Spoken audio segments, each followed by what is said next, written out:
Olá, boa tarde. Meu nome é Renata da Cunha Tostes. Eu sou aluna do curso de pós-graduação em Gestão Pública Educacional e vou apresentar o trabalho do papel administrativo pedagógico do gestor. Esse trabalho é referente a uma entrevista realizada em outubro de 2021 com a equipe gestora do Colégio Municipal Generino Teotônio de Luna. Essa escola é uma escola que fica no bairro da Virgem Santa. Esse bairro é um bairro com características de zona rural.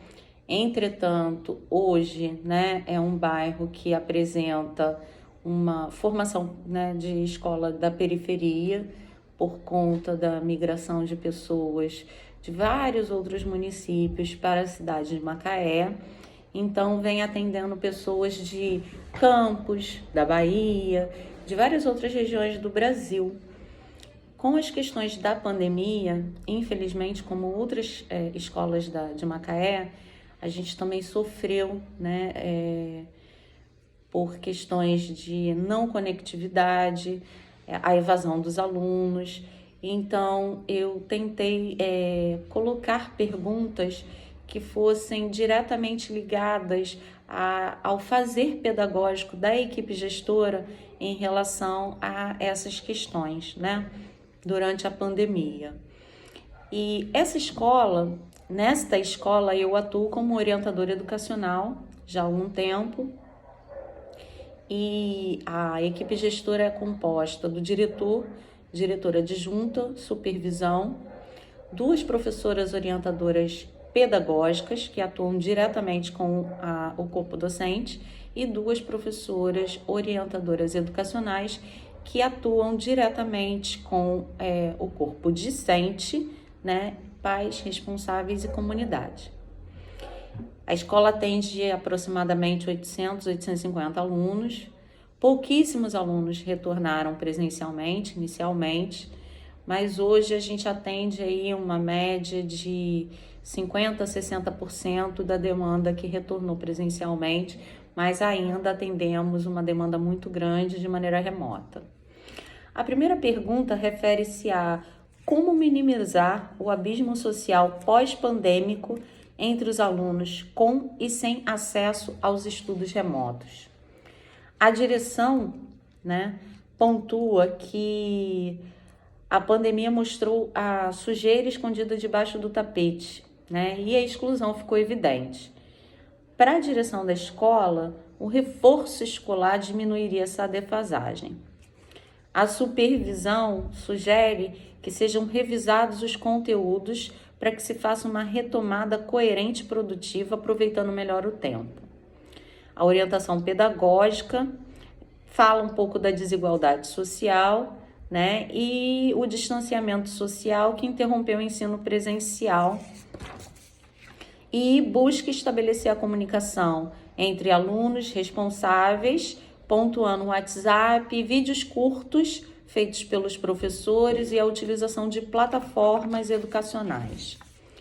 A orientação educacional aponta o trabalho feito através das mídias sociais. Alguns professores que também foram entrevistados falam sobre a reinvenção do trabalho pedagógico, e o aprendizado de novas tecnologias e metodologias para que pudessem aperfeiçoar melhor as suas práticas. Alguns responsáveis também foram entrevistados e eles falaram que prolongar o tempo da criança na escola, nesse momento, seria importante para a recuperação desse tempo perdido.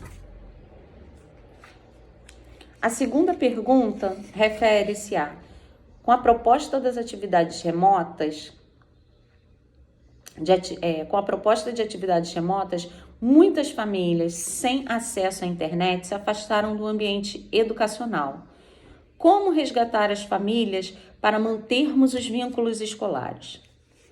Para a direção, eles apontam que recorreram às rádios da cidade, a fim de comunicar sobre a importância da manutenção desses vínculos. A supervisão reforça que oferecendo um aprendizado eficaz A orientação pedagógica busca o contato constante com as famílias, orientando sobre a importância da manutenção dos vínculos. A orientação educacional aponta a organização de conteúdos essenciais, tá, para a composição de apostila e a utilização do livro didático. Professores apontam diálogo e reuniões presenciais, né? Com o retorno presencial, essas reuniões foram possíveis e o acompanhamento online também. Já alguns pais e responsáveis falaram que as mensagens e os telefonemas, que foi um trabalho direcionado pela orientação educacional, isso foi muito importante para sensibilizar essas famílias. O terceiro ponto, a terceira pergunta, como adequar o currículo de forma minimamente igualitária para os alunos do ensino fundamental? E aí a direção responde que o primeiro passo é diagnosticar defasagem. A partir dessa avaliação, buscar a adequação do currículo de acordo com as habilidades e competências que os alunos ainda precisam alcançar. A supervisão de ensino sugere dar a liberdade para a unidade escolar refletir sobre como os alunos vão fazer a partir da realidade vivida. A orientação pedagógica sugere reorganizar o currículo, priorizando habilidades essenciais, elaborando atividades diárias com orientações guiadas para os alunos.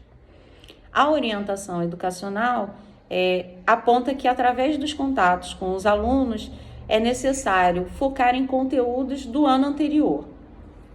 Já os professores, eles reforçam que eles aplicaram uma sondagem, e verdadeiramente isso aconteceu, né? Os professores aplicaram uma sondagem diagnóstica para poder ver como é que os alunos estavam e, a partir daí, começar a trabalhar o conteúdo que era necessário esse ano.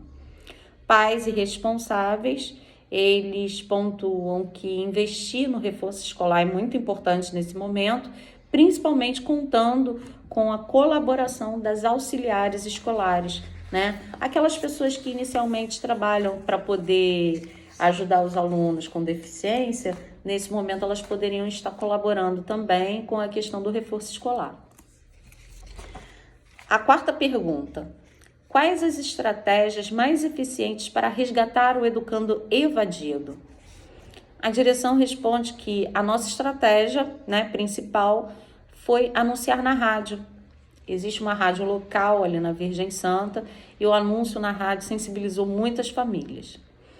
A supervisão de ensino apontou que os contatos constantes com os alunos e os responsáveis foi de suma importância para que garantisse o retorno, o resgate desse aluno. A orientação pedagógica alerta que realizamos alguns contatos de busca ativa e essa parceria com a associação de moradores, igreja, alguns funcionários que moram no bairro, né? Isso facilitou o acesso e o resgate aos alunos evadidos. A orientação pedagógica, a orientação educacional aponta que nós fornecemos alguns instrumentos, né? Como a ligação, os grupos de WhatsApp, né? Mantivemos contato com os funcionários da escola, sim. Essa questão da rádio, contato direto com a associação de moradores.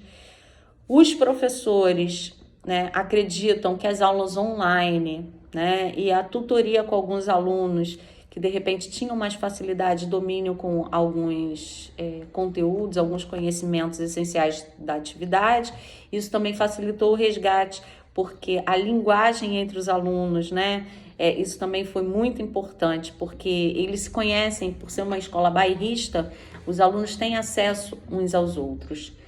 Pais e responsáveis foram acionados pelo CRAS dali, né? Então, os pais também ressaltaram que foi muito importante o contato telefônico, mas esse contato pelo CRAS também que houve foi importante. E a última pergunta sabendo que o trabalho em rede tem a sua importância na administração pública e na dinâmica escolar, como viabilizar o contato de forma mais eficiente para atender a comunidade, né?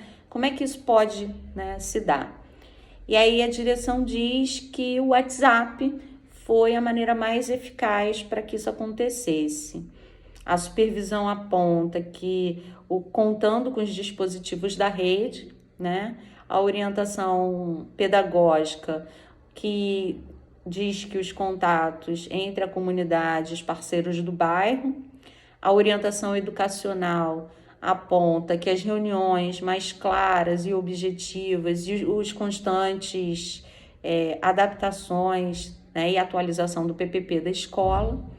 Professores apontam o WhatsApp também como ferramenta fundamental para esse trabalho em rede. E Pais e Responsável, a divulgação em rádio, incentivando o retorno presencial e a parceria com o serviço social, na verdade no CRAS, né? E essa foi basicamente a entrevista, né? A pesquisa baseada nessa entrevista que fundamentou o meu trabalho na disciplina Papel Administrativo e Pedagógico do Gestor.